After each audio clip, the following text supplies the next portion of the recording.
సికింద్రాబాద్ గడ్డ మీద 3 రంగుల జెండాలు ఎగరేసి ఢిల్లీలో కేంద్ర ప్రభుత్వాన్ని సోనియమ్మ నాయకత్వంలో తీసుకొచ్చిన మళ్ళీ 20 ఏళ్ల తర్వాత 2024లో అదే సోనియమ్మ నాయకత్వంలో ఆనాటి రోజులను పునరావృతం చేయడానికి ఈ సికింద్రాబాద్ గడ్డ మీద దానం నాగేందర్ 3 రంగుల ఎగరేసి మళ్ళీ కేంద్రంలో ప్రభుత్వం రాబోతుంది.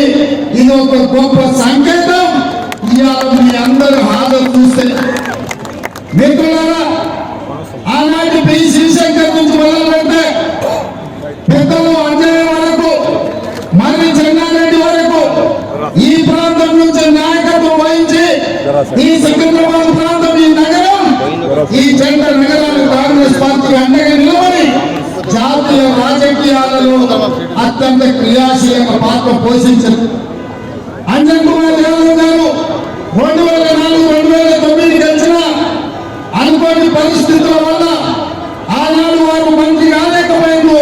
2009లో వారి మంత్రి అయ్యే కొద్ది రోజుల ముందే డాక్టర్ వైఎస్ రాజశేఖర రెడ్డి గారు చనిపోవడం వల్ల మీకు అంజన్ కుమార్ యాదవ్ గారికి అన్యాయం జరిగింది.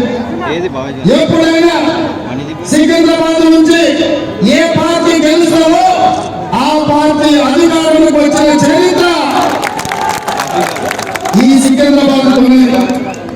అందుకే నమ్మకంతో, విశ్వాసంతో, మాట్లాడమ్మ ఆశీర్వాదంతో ఖచ్చితంగా సికింద్రాబాద్ లో కాంగ్రెస్ పార్టీ గెలవబోతుంది. కేంద్రంలో మన ప్రభుత్వం రాబోతుంది. దానం నాగేందర్ కేంద్ర ప్రభుత్వంలో అత్యంత కీలకమైన భూమిక పోషించబోతున్నాడు. నాది బాధ్యత, సికింద్రాబాద్ నుంచి గెలిపించే బాధ్యత మీది. ఢిల్లీలో పెద్ద బాధ్యత ఇప్పించే బాధ్యత నాది అని చెప్పి రాజశేఖర రెడ్డి గారు ఉన్నప్పుడు జగన్మోహన్ రెడ్డి గారు కేంద్ర మంత్రిగా మెట్రో రైలు ఇస్తే ఇవాళ నగరంలో మెట్రో రైలు ఉన్నది. ఇవాళ ఆడపిల్లలు ఒకప్పుడు ఈ నగరంలో తాగడానికి నీళ్లు లేకపోతే పెద్దలు పి జనార్దన్ రెడ్డి గారు, దానం నాగేందర్ గారు, అంజన్ కుమార్ యాదవ్ గారు సెక్రటేరియట్ ముందర ఎప్పుడు గాంధీ గుండెలు ప్రదర్శన చేసి కొట్టాలి. కృష్ణానది జలాలను హైదరాబాద్ కి తేవడమే కాదు, గోదావరి జలాలను కూడా హైదరాబాద్ నగరానికి నీళ్లు తీసుకొచ్చి ఈ దాహాన్ని తీర్చింది కాంగ్రెస్ పార్టీ.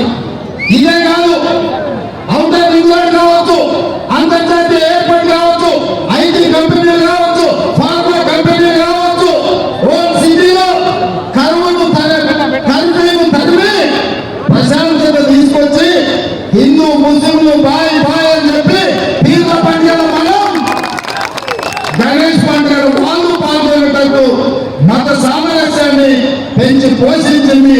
మత సామరస్యాన్ని కాపాడింది కాంగ్రెస్ పార్టీ. అందుకే మా మైనారిటీ సోదరుల ఆశీర్వాదంతో ఆనాడు ఆశీర్వాదంలో గెలిచిన మా దానం నాగేందర్ ఇవాళ వరకు గెలుస్తున్నాడంటే క్రిస్టియన్ మైనారిటీ, ముస్లిం మైనారిటీ, హిందువులు, సిక్కులు వాళ్ళ కుటుంబ సభ్యుడిగా దానం నాగేందర్ చూసింది కాబట్టి ఆటుపోట్లను ఎదుర్కొని గెలిచి నిలబడ్డాడు దానం నాగేందర్. పేద ప్రజలకు బస్తీలలో నిలబడి ఇవాళ మేము మొత్తం చూసిన ఎవరైనా బెంచుకారులలో వచ్చిన వాళ్ళు ఉండలేమో అని బెంచుకారులు ఉన్న మా మార్వాడి సోదరులు గుజరాతీలు బయటకు వచ్చి ఆశీర్వదించారు. కానీ మా బస్తీలలో ఉండే పేదోళ్ళు ఎర్ర జెండాలు లెక్క చేయకుండా వేలాది మంది ఇవాళ ఈ పాదయాత్రల కింద కాళ్ళు కాకుండా పైన ఎండకు మాడ కాకుండా అయినా మన ఆడబిడ్డలు ఇవాళ దానం నాగేందర్ వెనకాల నడిచింది. అందుకే కేసీఆర్ ఎన్నికలకు పోయి పెట్టాడు. ఎక్కడిలో తెలియదు, ఇవాళ కేసీఆర్ మద్దతు ఇవ్వకుండా లేదో తెలియదు. మన నామినేషన్ వేసి నేను చూస్తా, అరే పద్మారావు గారు కూడా ఈ టీజేఆర్ లాకను దానం లాకను ప్రజలను ఉండేటోడు ఎంతమంది వచ్చారో చూద్దామని పట్టుమని 4 కూడా రాలే. అయ్యను ఫామ్ హౌస్ లో ఉండి కోరుకొని చూపించి గెస్ట్ హౌస్ అవ్వండి పద్మారావు నామినేషన్ తెలుగు రాలి అని నేను అడుగుతున్నాను. దీన్ని అంటే ఈ సీటులు బీజేపీకి తాకట్టు పెట్టింది బీఆర్ఎస్. పద్మరావు నామినేషన్ వేయించి పద్మరావుకి ఎన్నికలు సహకరించకుండా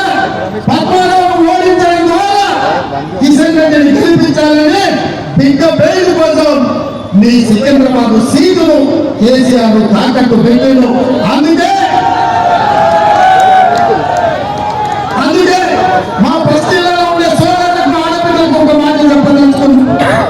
మన ప్రభుత్వం ఉంది, ఇందిరమ్మ రాజ్యం అధికారంలో ఉంది, ప్రజా పాలన అందిస్తున్న మేము బస్తీలలో పేదలకు సంక్షేమ పథకాలు అమలు చేయాలంటే దానం నాగేందర్ మీ కేంద్ర మంత్రిగా లేకపోతే మీ ఎంపీగా ఉండాలి.